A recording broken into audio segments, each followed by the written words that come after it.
ఈ రాత్రి వేళ పరిశుద్ధ బైబిల్ గ్రంథములో నుండి మనమందరం కూడా ఒక లేఖన భాగాన్ని మనము చదువుకొని దేవుని సన్నిధిలో ఆయన నామమును గొప్ప చేద్దాం.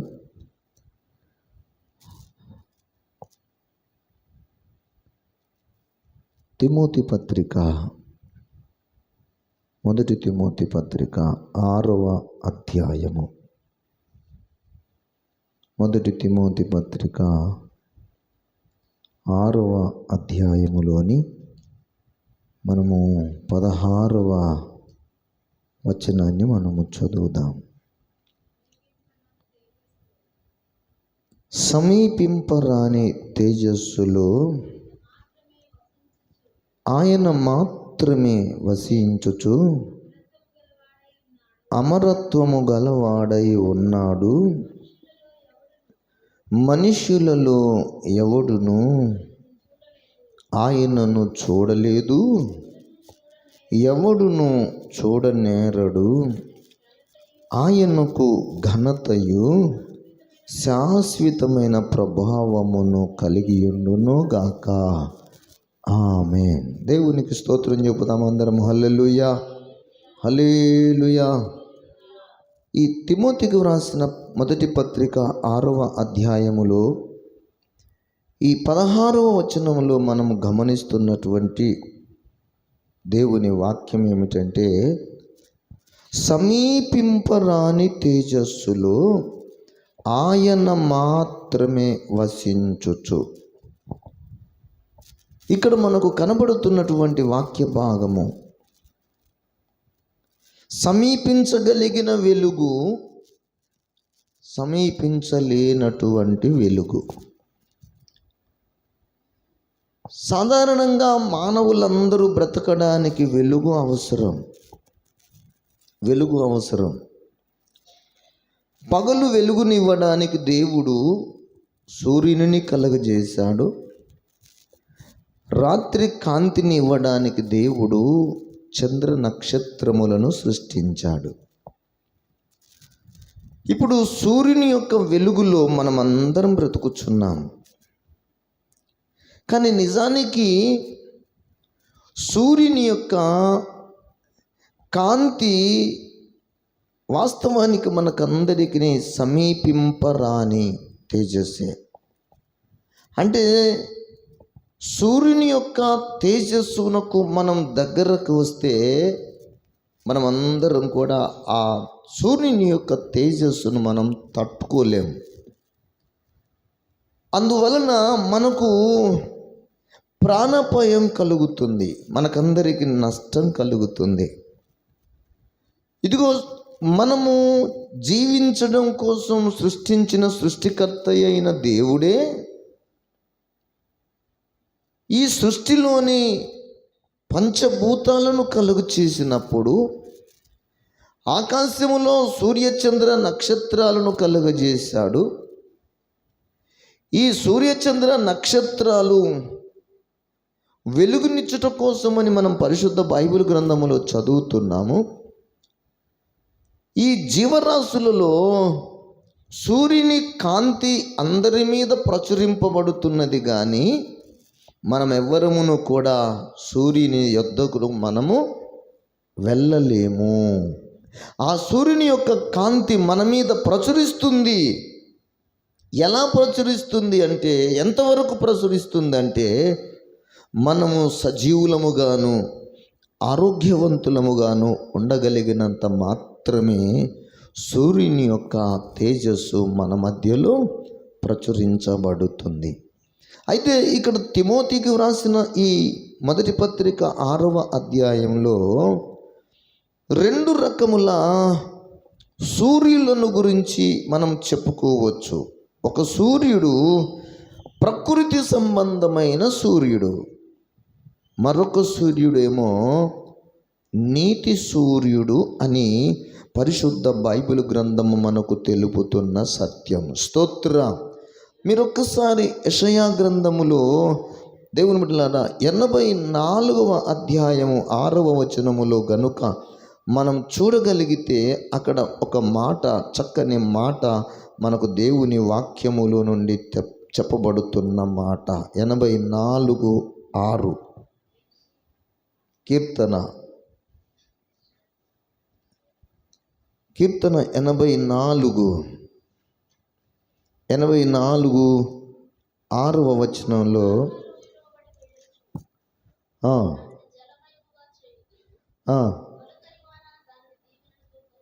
తరువాత మీరు 11 వచనాన్ని కూడా చూడండి.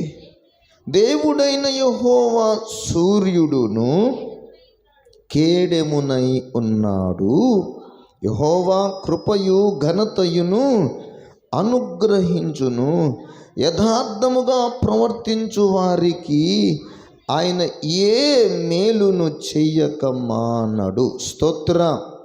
చూడండి, ఈ 11వ వచనం 84వ కీర్తన 11వ వచనంలో ఒక సూర్యుని గూర్చి మనకు చెప్పబడుతున్న మాట.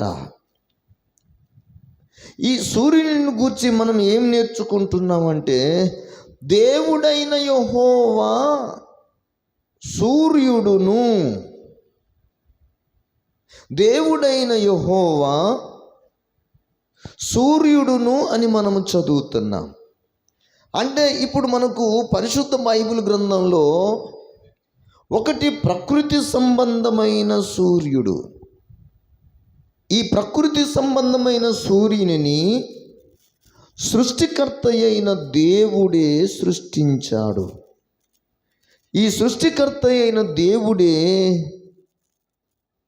ఈ ప్రకృతి సంబంధమైన సూర్యుని సృష్టించాడు. ఈ ప్రకృతి సంబంధమైన సూర్యునినే మనము సమీపించలేము. సమీపింపరాని తేజస్సు కలిగిన వాడు భౌతిక సంబంధమైన సూర్యుడు. ఇప్పుడు భౌతిక సంబంధమైన సూర్యున్నే మనము చూడలేకపోతే మరి ఆ సూర్యునిని కలుగజేసిన ఆ సృష్టికర్త అయిన దేవుడు ఎంత తేజోమయుడో, ఎంత సమీపింపరాని తేజస్సులో ఉండగలిగిన వాడో పరిశుద్ధ బైబిల్ గ్రంథమే మనకు తెలుపుతుంది. స్తోత్ర. అందుకే ఇదిగో, ఎవ్వడును కూడా ఎప్పుడునూ కూడా ఆ సూర్యుని చూచి బ్రతుకలేడు. ఏ సూర్యుణ్ణి? ఏమండి? భౌతిక సంబంధమైన సూర్యుడు. రెండవ మాట, ఆత్మ సంబంధమైన సూర్యుడు. భౌతిక సంబంధమైన సూర్యుడేమో తూర్పు దిక్కున ఉదయించే సూర్యుడు. భౌతిక సంబంధమైన సూర్యుడేమో కేవలము మనకు 12 గంటలు వెలుగునిస్తాడు, ఆ తరువాత అస్తమిస్తాడు. కానీ మనము నమ్మిన దేవుడు అనబడినటువంటి ఆ సూర్యుడు ఇక మీదట ఎన్నడూను అస్తమించేవాడు కాడు. స్తోత్ర. ఆయన అస్తమించేవాడు కాడు.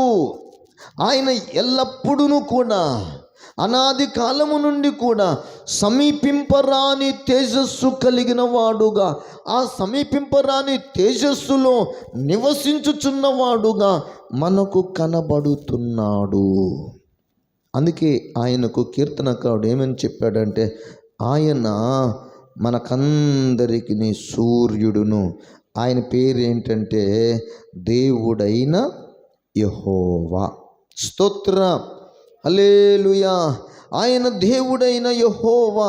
ఆ సూర్యుని యొక్క సన్నిధిలో మనం అందరం బ్రతుకుతున్నాము, కానీ ఆ సూర్యుని ఎవ్వడును కూడా చూడనేరడు, చూచి బ్రతుకనేరడు. అయితే మనం పరిశుద్ధ బైబిల్ గ్రంథాన్ని ఆశ్రయించితే, దేవుని బిడ్డలారా, దేవునిని చూడకపోతే మన మనసులో నెమ్మది లేదు. దేవుని స్వరము వినకపోతే మన జీవితంలో మనకు ప్రశాంతత లేదు. మన జీవితంలో మనందరి ఆశ ఏంటంటే సృష్టించిన సృష్టికర్తను చూడాలి, సృష్టికర్తను మనం పూజించాలి, సృష్టికర్తను మనమందరమును తెలుసుకోవాలనేటటువంటి ఆశ మనందరికీ భూమి మీద పుట్టిన ప్రతి వారికి ఉన్నది. స్తోత్రం. ఎవరు? దేవుడెవరు? సృష్టికర్త ఎవరు? మనల్ని పోషించుచున్నది ఎవరు? మనల్ని కాపాడుచున్నది ఎవరు? మన జీవితాలలో సకలమును సమకూర్చి మన బ్రతుకులకు మేలు చేసేది ఎవరు? ఎవరు? ఎవరు? ఈ ప్రశ్న అందరి హృదయాలలో ఉంది.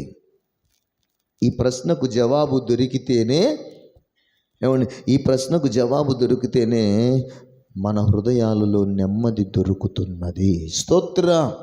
అయితే దేవుని వాక్యం సెలవిస్తుంది, ఈ సృష్టికర్త అయిన దేవునిని, ఈ మహాసూర్యుడు అనబడిన ఈ దేవునిని ఎవరును ఎప్పుడును చూడలేదు, చూచి ఏ నరుడును బ్రతకలేదు అని మనము ఆ తిమోతి పత్రిక, మొదటి తిమోతి పత్రిక 6వ అధ్యాయములో మనం 16వ వచనములో మనము చదివాం. మనుషులలో ఎవడును ఆయనను చూడలేదు, ఎవడును చూడనేరడు. స్తోత్ర. సమీపింపరాని తేజస్సులో ఉన్న దేవునిని ఎవడును చూడలేదు, ఎవడును చూసి బ్రతుకనేరడు. అలాగైతే మనకు నెమ్మది ఎలా దొరుకుతుంది? అలాగైతే మన జీవితంలో ఉన్నటువంటి పరిస్థితుల ప్రశ్నలకు సమాధానం ఎలా దొరుకుతుంది? ఈ ప్రశ్నకు సమాధానం దొరకాలి అంటే ఖచ్చితంగా ఆ సమీపింపరాని తేజస్సులో తనను తాను ఉన్నవాడుగా బయలుపరుచుకొనవలసి వచ్చింది. అందుకే మనం గత కాలంలో చెప్పుకున్నట్లుగా పరలోకపు జ్యేష్ఠుడనబడిన తండ్రి యొక్క జనితైక కుమారుడు పరలోకమందు జ్యేష్ఠుడుగా ఉన్నాడు. స్తోత్ర. ఈ పరలోకమందున్నటువంటి జ్యేష్ఠుడనబడిన ఆ యెహోవా దేవుని సమీపింపరాని తేజస్సులో ఉన్నటువంటి ఆ తండ్రి యొక్క తనయుడైన ఈ జ్యేష్ఠుడు తనను తాను బయలుపరుచుకొని నన్ను చూచినవాడు తండ్రిని చూచినట్లే అనేటటువంటి అర్థాన్నిచ్చే విధంగా తనను తాను బయలుపరుచుకున్నాడు. మీరు ఒక్కసారి పరిశుద్ధ బైబిల్ గ్రంథంలోనికి వచ్చినట్లయితే దేవుని బిడ్డలారా, యోహాను సువార్త 1వ అధ్యాయములో మీరు దయచేసి ఆ మాటను మీరు చూడగలరు. ఎవడును ఎప్పుడైనను చూడండి, తండ్రి రొమ్ముననున్న అద్వితీయ కుమారుడే ఆయనను బయలుపరచెను. ఎవడైనా చూద్దామని ప్రయత్నం చేస్తే, ఎవడైనాను చూద్దామనే ప్రయత్నం చేస్తే ఎలా ఉండేది పరిస్థితి? మనుషులలో ఎవ్వడు ఆయనను చూడలేదు. ఒకవేళ చూడాలని తెగింపు కలిగి వెళితే ఎవడును బ్రతుక నేరడు. ఆయనను చూడలేదు, ఎవడును చూడనేరడు, చూచి ఏ నరుడును బ్రతుక నేరడు. మరి ఇప్పుడు మనం దేవునిని చూడాలన్న ఆశ ఉంది కదా, మరి మనం బ్రతకాలి కదా. మనం దేవుణ్ణి చూడాలి, మనం బ్రతకాలి. మనం చూడాలి, బ్రతకాలి అంటే ఎలా సాధ్యమవుతుంది అన్న ప్రశ్నకు ఈ యోహాను సువార్త 1వ అధ్యాయంలో 18వ వచనం మనకు చాలా చక్కగా చెప్పబడుతున్న మాట, ఎవడును ఎప్పుడైనను దేవునిని చూడలేదు కానీ తండ్రి రొమ్మునన్న అద్వితీయ కుమారుడే. స్తోత్ర.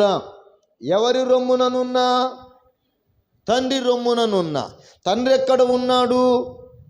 సమీపింపరాని తేజస్సులో ఉన్నాడు. ఇప్పుడు సమీపింపరాని తేజస్సులో ఉన్న తండ్రికి ఇప్పుడు కుమారుడు ఎక్కడున్నాడంట? తండ్రి యొక్క రొమ్మున ఆనుకొని ఉన్నాడు. ఈ తండ్రి రొమ్మున ఆనుకున్నవాడు ఎవరు? అద్వితీయ కుమారుడు. అద్వితీయ కుమారుడు అంటే జనితైక కుమారుడు. ఆ జనితైక కుమారుడే ఆయనను బయలుపరచెను. స్తోత్రం. ఇప్పుడు మనం తండ్రిని మనం చూడాలి అంటే కుమారుని యొక్క చాటున మనము ఉండాలి. తండ్రి రొమ్మున ఆనుకొని ఉన్న ఆ కుమారుని చాటున నిలబడితేనే మనము తండ్రిని చూడగలము, కానీ లేకపోతే తండ్రిని మనం చూడలేము. చూచి ఏ నరుడును బ్రతుకనేరడు. ఇప్పుడు మనం బ్రతకాలి, దేవునిని చూడాలని ఆశ ఉంది, దేవుని పేరట బ్రతకాలని ఆశ ఉంది.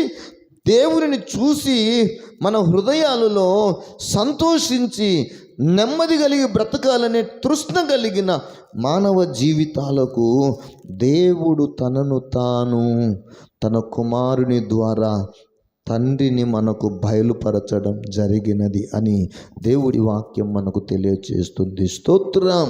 అందుకే దేవుని బిడ్డలారా, ఇప్పుడు తండ్రి ఎదుట, తండ్రి సమీపింపరాని తేజస్సులో ఉన్న ఆ తండ్రి దగ్గర జ్యేష్ఠుడు, పరలోకపు జ్యేష్ఠుడు అనబడిన దేవకుమారుడు కనబడతాడు.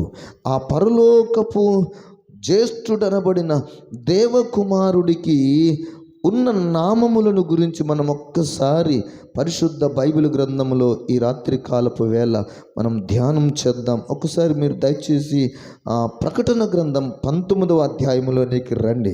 19వ అధ్యాయములో నుండి మనం 11వ వచనాన్ని గమనిస్తే దేవుని వాక్యం ఇలాగూ సెలవిస్తుంది.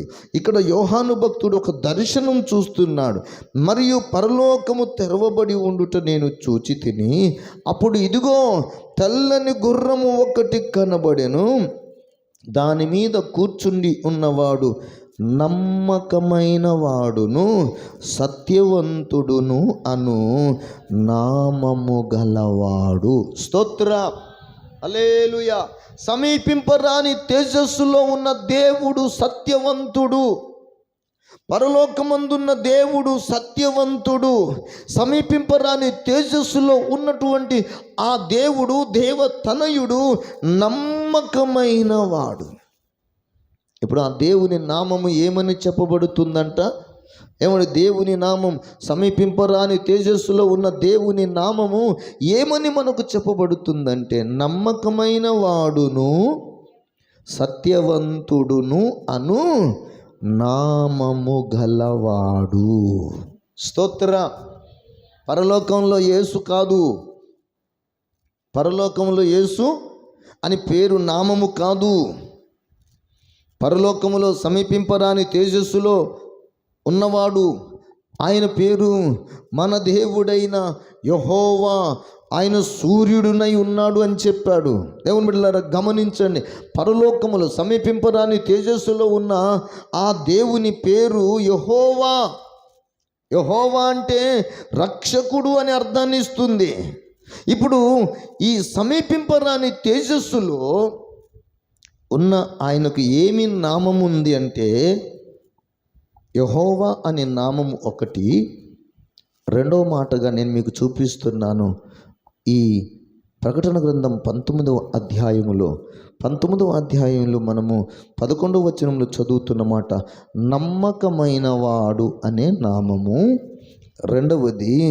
రెండవ మాట సత్యవంతుడు అను నామము గలవాడు. స్తోత్ర.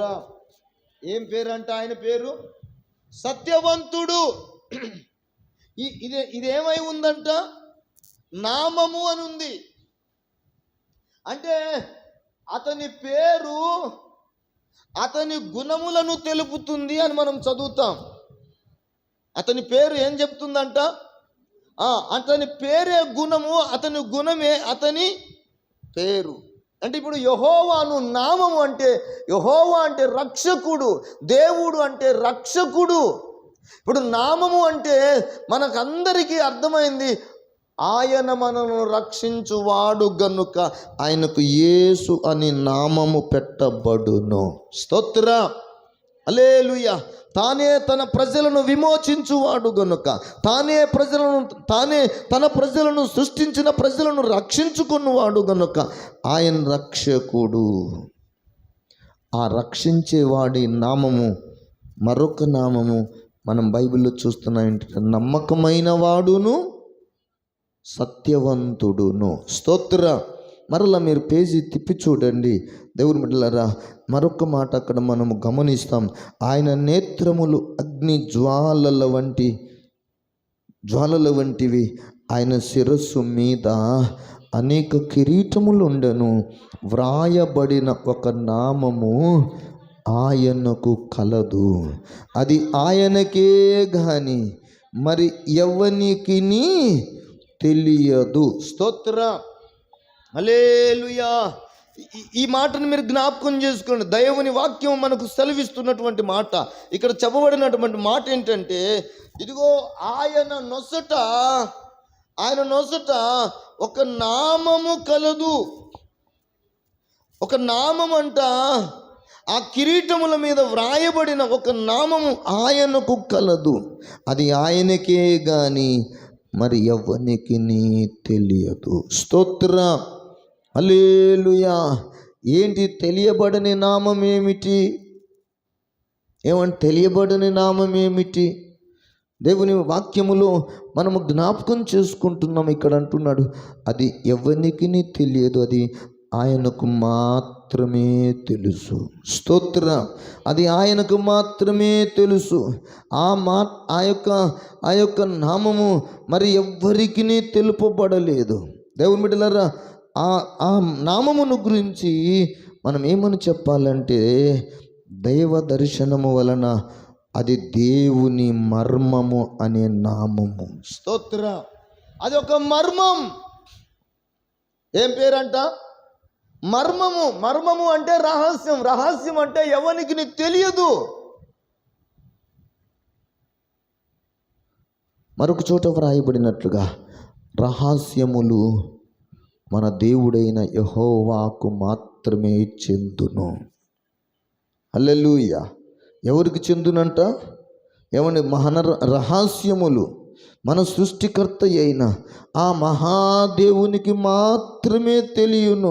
ఇంకా ఎవ్వరికి కూడా తెలియదు. ఎవరికి తెలియదు ఆ రహస్యం, ఆ మర్మము. మీరు పరిశుద్ధ బైబిల్ గ్రంథంలో ద్వితీయోపదేశకాండం 29వ అధ్యాయం 29వ వచనములో వ్రాయబడిన మాట, 29వ వచనం, రహస్యములు మన దేవుడైన యెహోవాకు చెందును. మర్మములు రహస్యములు మన దేవుడైన యెహోవాకు చెందును. ఈ రహస్యము ఎక్కడ కనపడుతుందంట? ఎక్కడ కనపడుతుందంట? ప్రకటన గ్రంథం 19వ అధ్యాయములో మనం 12వ వచనం ప్రకారంగా, ఆయన కిరీటములు ఉన్నవి కదా, ఆ కిరీటముల మధ్యలో వ్రాయబడిన, శిరస్సు మీద అనేక కిరీటాలు ఉండెను, వాటి మీద వ్రాయబడిన ఒక నామము ఆయనకు కలదు, అది ఆయనకే గాని మరి ఎవ్వనికి తెలియదు. ఏమి నామం ఇది? ఏ నామం ఇది? తెలుసా మనకి? తెలియదు. దేవుని నామము మనకు అది మర్మము. దేవుడే ఆ మర్మ నామమును బయలుపరచగలిగితే తప్ప, ఆ దేవుని నామమును ఆయన చెప్పుకుంటే తప్ప. ఉదాహరణకి, మనం ఏదో తెలియని పట్టణానికి వెళ్ళాం. మనం ఎవరమో తెలియదు. మనది ఏ జిల్లాయో, ఏ రాష్ట్రమో, ఏ ప్రాంతమో మనము వారికి తెలియదు. వారికి మనం తెలుపబడాలి అంటే, తెలియాలి అంటే ఏం చేయాలి? మనలను మనమే వారికి పరిచయం చేసుకోవాలి. నా పేరు ఇది, మా దేశం ఇది, మా రాష్ట్రం ఇది, మా జిల్లా ఇది, మా మండలం ఇది, మా గ్రామము ఇది, ఈ గ్రామములో మా లొకేషన్ కూడా ఇది అని మనం చెప్పుకుంటేనే వారికి తెలుస్తుంది. అట్లాగే దేవుడు కూడా తన నామము మర్మమైన నామము, ఆ మర్మమైన నామము ఎవరికి తెలియదు కానీ ఆయనకే తెలుసు. కానీ ఆయన ఇదిగో తన ప్రజలకు తన నామమును బయలుపరుస్తూ ప్రచురపరుస్తూ వచ్చాడు. స్తోత్రం. మోషేకు దేవుడు తన నామమును ప్రచురపరుస్తూ వచ్చాడు. దేవుడు తన నామమును మోషేకు తెలియచేస్తూ అన్నాడు, ఇదిగో యెహోవా నామమంతటిని నేను నీకు ప్రకటన చేస్తాను, నీకు తెలియపరుస్తానని చెప్పాడు. అందులో దేవుడు పేరు చెప్తాడేమో, ఏదో 4 అక్షరాల పదమో లేకపోతే 12 అక్షరాల పదమో ఏదో ఒక మాట చెప్తాడేమో అని అనుకుంటే అక్కడ ఆయన స్వభావం అంతటిని గూర్చి చెప్పేశాడు. అక్కడ ఆయన స్వభావం ఏంటంటే ఆయన దయగలవాడు అని తేలిపోయింది. స్తోత్రం. ఆయన దయగలవాడు. 34వ అధ్యాయం నిర్గమాకాండం 6వ వచనం చూడండి. యెహోవాను నామము ప్రకటించెదను, అతని ఎదుట యెహోవా అతనిని దాటి వెళ్ళుచు.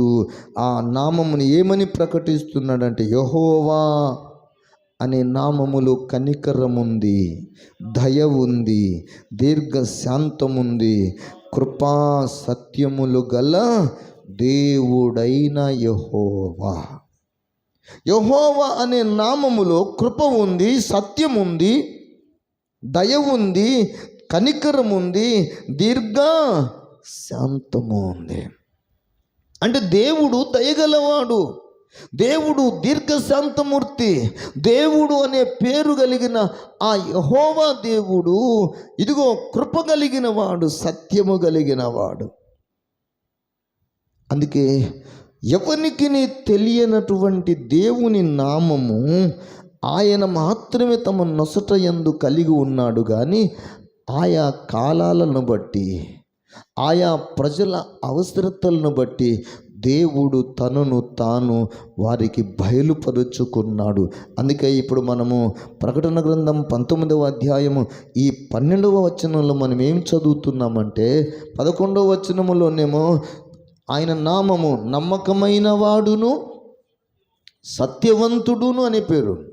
ఆయన పేరు ఏంటంటే నమ్మకమైన వాడు, ఆయన పేరు ఏమిటంటే సత్యవంతుడును, ఆయన పేరు ఏమిటంటే మర్మమైన వాడు, ఆయన పేరు ఏమిటంటే ఇంకా మీరు చూడండి ఆ 19వ అధ్యాయం ప్రకటన గ్రంథంలో వ్రాయబడిన మాట మనం చదువుతాము. ఆ 13వ వచనంలో చూడండి. రక్తములో ముంచబడిన వస్త్రము ఆయన ధరించుకొని ఉండెను, మరియు దేవుని వాక్యము అను నామము ఆయనకు పెట్టబడి ఉన్నది. స్తోత్ర. ఏ నామము? ఏమండి, ఏ నామం అంట? దేవుని వాక్యము అను నామము. వాక్యము అను నామము. ఈ వాక్యమను నామం అంటే మనకు ఎవరు గుర్తుకొస్తారు? వాక్యం అనే నామం అంటే ఎవరు గుర్తుకొస్తారు చెప్పండి? దేవతనయుడు గుర్తుకొస్తాడు. దేవతనయుడు ఎవరు? ఏమండి, నీవు నా కుమారుడవు, నేడు నేను నిన్ను కన్నాను అని చెప్పిన ఆ తండ్రి కుమారుడు పరలోకమందున్నటువంటి జ్యేష్ఠ కుమారుడు జ్ఞాపకానికి వస్తాడు. ఆ పరలోకమందున్నట్టు జ్యేష్ఠ కుమారుడి పేరే వాక్యము అను నామము. స్తోత్రం. వాక్యమును నామము. ఆ పరలోకపు దేవకుమారుడి యొక్క ఆ జ్యేష్ఠుడి పేరే నమ్మకమైన వాడును.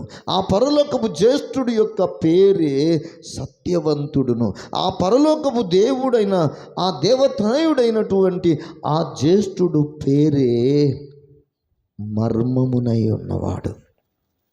మరలా ఇంకా మనం జ్ఞాపకం చేసుకోవడానికి దేవుని బిడ్డలారా ఈ మాటలలో మనము మరొక మాట మనం జ్ఞాపకం చేసుకుందాం. చూడండి, ఇదిగో ఈ అధ్యాయ వచనాలలో మనము 14వ వచనాన్ని చూడండి.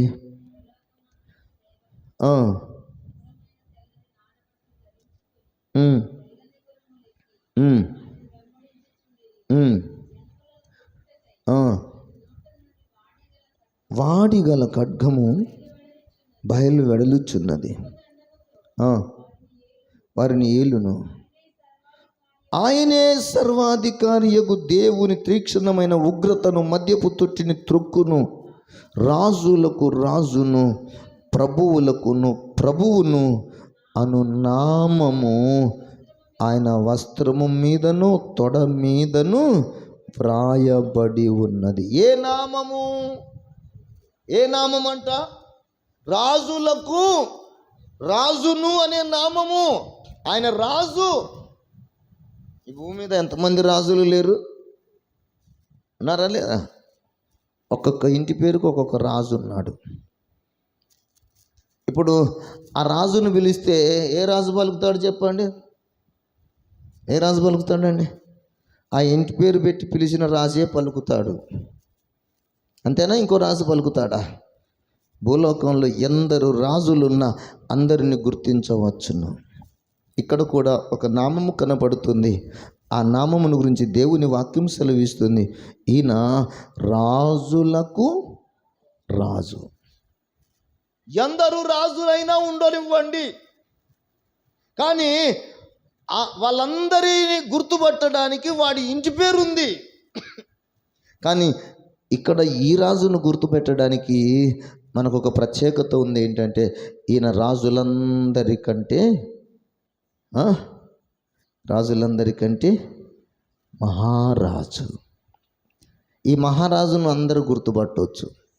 ఆ రాజుకు ఆ పేరుంది, ఆ ఇంటి పేరుంది, ఇంకో రాజుకు ఇంకొక ఇంటి పేరుంది, ఇంకొక రాజుకు ఇంకొక ఇంటి పేరుంది, ఇంకో రాజుకు ఇంకో దేశానికి సంబంధించినోడు, ఇంకొక రాజు ఇంకొక దేశానికి సంబంధించినాడు. ఐగుప్తు రాజు వేరు, బబులోను రాజు వేరు, ఏమండి, ఇంకా మారతీయ రాజులు వేరు. అనేక రాజులు ఉన్నారు.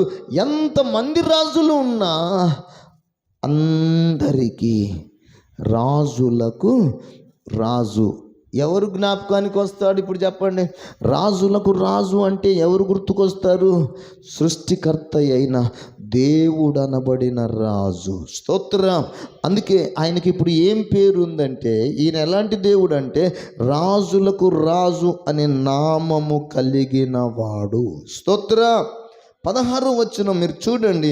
ఆయన రాజులకు రాజుననే నామము కలిగిన వాడు, ప్రభువులకు ప్రభు అను నామము కలిగిన వాడు. స్తోత్ర. ఎందరైనా ప్రభువులు ఉండవచ్చు, కానీ యేసు క్రీస్తు ప్రభువులకు ప్రభువు, దేవతలందరికంటే మహాత్యము కలిగిన రాజు. స్తోత్రం. అందుకే ఈ రాత్రి వేళ నేను మీకు చెప్పదలుచుకున్నటువంటి మాట, దేవుని వాక్యములో మీకు చెప్పాలనుకున్న సందేశం ఏంటంటే, ఇదిగో పరలోక జ్యేష్ఠుడనబడిన ఆ దేవకుమారుడు యొక్క నామములు అనేకములుగా మనకు కనబడుతున్నాయి. ఈ భూమి మీద మీరు చూడండి, బంగారము అంత స్వభావము ఒకే రకంగా ఉంటుంది, దాని రంగు కూడా ఒకే రకంగా ఉంటుంది, దాని విలువ కూడా ఒకే విధంగా ఉంటుంది. అయితే మీరు బరువును బట్టి బంగారపు యొక్క విలువ పెరుగుతుంది. ఇప్పుడు ఈ బంగారాన్ని విభజన చేస్తే ఆ బంగారాన్ని ఒక తులముతో చిన్న ఉంగరం చేయొచ్చు. దాని విలువ వేరే, కానీ దానికంటూ ఒక పేరు ఉంది. దాని యొక్క స్వభావం మాత్రం బంగారపు స్వభావమే. ఈ భూమి మీద బంగారపు ఆభరణాలు ఎన్ని పేరులైనా పెట్టనివ్వండి, కానీ దాని స్వభావము ఒక్కటే. అట్లాగే దేవుని నామములు ఎన్నైనా పిలవవచ్చు, కానీ స్వభావము మాత్రము ఒక్కటి అయి ఉండాలి, దాని గుణము ఒక్కటి అయి ఉండాలి. దేవుడు ఎన్ని నామములైనా పిలవవచ్చు, కానీ దేవుని నామము పరిశుద్ధమైన నామము. స్తోత్రం. దేవుని నామము నిర్దోషమైనది, దేవుని నామము కృపా సత్యములు కలిగినది, దేవుని నామము నమ్మకమైన నామము, దేవుని బిడ్డలారా, దేవుని నామము ఇదిగో 19-11 వచనములు మనము చెప్పుకున్నట్లుగా దేవుని నామము సత్యవంతమైన నామము. స్తోత్రం. ఆయన నామము నమ్మకమైన వాడును, ఆయన నామము సత్యవంతుడును, ఆయన నామము వాక్యమను నామము, ఆయన నామము రాజులకు రాజు అనే నామము, ఆయన నామము ప్రభువులకు ప్రభు అను నామము.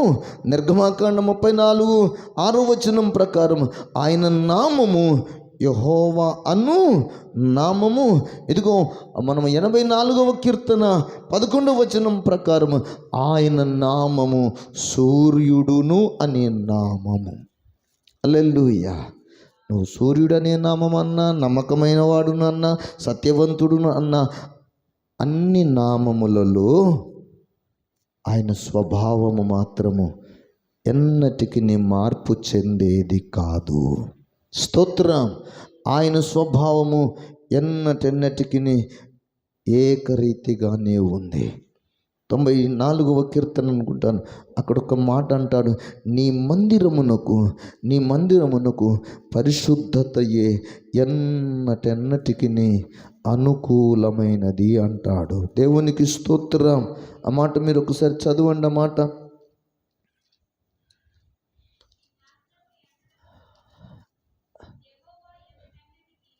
5వ వచనం, 93:5వ వచనం. ఇక్కడ అంటున్నమాట, నీ శాసనములు ఎన్నడూను తప్పిపోవు. యెహోవా ఎన్నటెన్నటికి పరిశుద్ధతయే నీ మందిరమునకు అనుకూలము. అంటే దేవుని నామము అని పేరుండాలి అంటే ఆ దేవుని నామమునకు ఏముండాలి? పేరు ఉండాలంటే ఏముండాలి చెప్పండి? పేరు ఉండాలంటే దానికి రూపం ఉండాలి. ఇక్కడ మందిరము అంటే మనకు బైబిల్ భాష తెలుసు గనక మందిరము అంటే ఏమనుకోవాలి? దేహము అనాలి. దేహము అంటే రూపము. స్తోత్రం. దేవుని రూపము ఎన్నటెన్నటికి కూడా, దేవుని దేహము ఎన్నటెన్నటికి కూడా అది పరిశుద్ధమైనది. దానిలో ఇక రాజీ లేదు, దానిలో ఎంత మాత్రము మార్పు లేదు. అందుకే ఆయన ఏ కాలములోనైనా నమ్మకమైన వాడే, ఆయన ఏ కాలములోనైనా సత్యవంతుడే, ఆయన ఏ కాలములోనైనా మర్మమైన వాడే. ఇప్పుడు ఎంత కంప్యూటర్ కాలం అయింది కదండి, ఇంకా దేవుని గురించి మర్మం ఏంటి, దేవుడి గురించి అంతా తెలిసిపోయింది అనుకోవడానికి వీలు లేదు. దేవుడు అగోచరుడు. ఆయన ఎవ్వనికి అందనంత ఎత్తైన స్థలములో ఉంటాడు. ఆయన పొడవు, వెడల్పు, లోతు, ఎత్తు ఎంతో ఎవడును గ్రహించడానికి సామర్థ్యత చాలదు. అందుకే అంత గొప్ప దేవుడు మనకు కనబడాలని, ఆయన మనతో సహవాసం చేయాలని, మనమందరమును ఆయన రాజ్యములో మనమందరము ఆయన పిల్లలముగా లేక పౌరులముగా ఉండాలని ఆయనే తనను తాను ఆ సమీపింపరాని తేజస్సులో ఉన్న ఆ దేవుడే మన కొరకు తనను తాను బయలుపరుచుకున్నాడు. తన కుమారుని ద్వారా మనకు బయలుపరుచుకున్నాడు. తన కుమారుని ద్వారా మనతో మాట్లాడుతున్నాడు. తన కుమారుని ద్వారా మనల్ని అందరినీ చూస్తున్నాడు. స్తోత్రం. ఆయన డైరెక్ట్ చూస్తే మనం మసి అయిపోతాం, మాడిపోతాం. కానీ ఆయన ఎక్కడి నుండి చూస్తున్నాడంట? తన కుమారుని ద్వారాని మనల్ని చూస్తున్నాడు. ఆయన కుమారుడు మధ్యలో లేకపోతే మనం చూడలేము, బ్రతకనేరము. ఏ నరుడును చూడలేడు, చూసి బ్రతకనేరడు. కానీ మనం బ్రతకడానికి, మనం చూడడానికి, ఆయన స్వరము వినడానికి మనందరి కొరకు మధ్యవర్తిగా మన ప్రభు అయిన యేసయ్య ఈ భూలోకానికి వచ్చి మనందరినీ రాజులను గాను యాజకులను గాను దేవుడు మనల్ని ఒక రాజ్యముగా దేవుడంట ఏర్పాటు చేశాడు అని పరిశుద్ధ లేఖనములో వ్రాయబడినటువంటి మాట. స్తోత్రం.